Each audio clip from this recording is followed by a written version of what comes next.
this kind of issue in the disc, this overstretching or even tearing, herniations, sequestered discs, all the things that can happen, they can heal, just like anything else. Those tissues can heal, but it takes a long time, and you have to stop doing the thing that provoked it in the first place, which is really hard to do.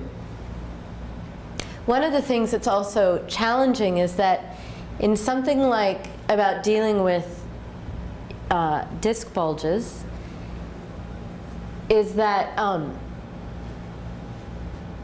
the bulge ends up arising. So say we're looking at this drawing here from these two drawings, that if it's side bending that weakens it, then when I come back to center, this is the side that will have the bulge on it, say. So, and if it does press on a nerve and cause pain, then going back over there is going to make it feel better in the moment, but it's going to aggravate the issue, because when I come back to center, then this will bulge even more. Of course, going towards it can also be challenging, because it can, if it's already got a bulge, it can push the bulge out kind of even more.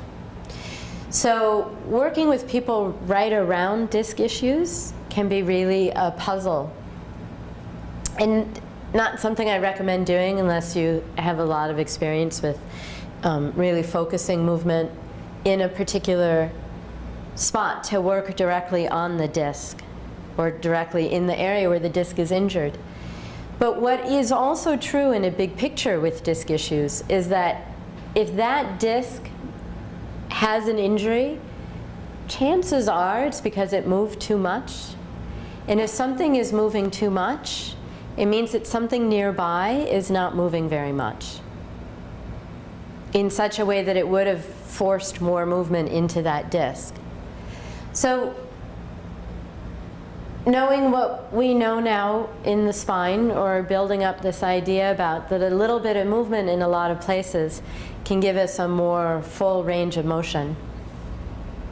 If there's a place that has gotten a lot of movement, so much that the disc is bulging, one of the things we can do for it is look for where there's not movement happening and invite that place to move. Which would also mean that you don't have to work directly on where the disc bulge is, directly on where the issue is, but you can bring movement into the system. And if that is one of the underlying causes, it'll help it resolve itself. It'll help you have, or the person you're working with, have more choices about how to move without continuing to do the choice that caused the issue in the first place.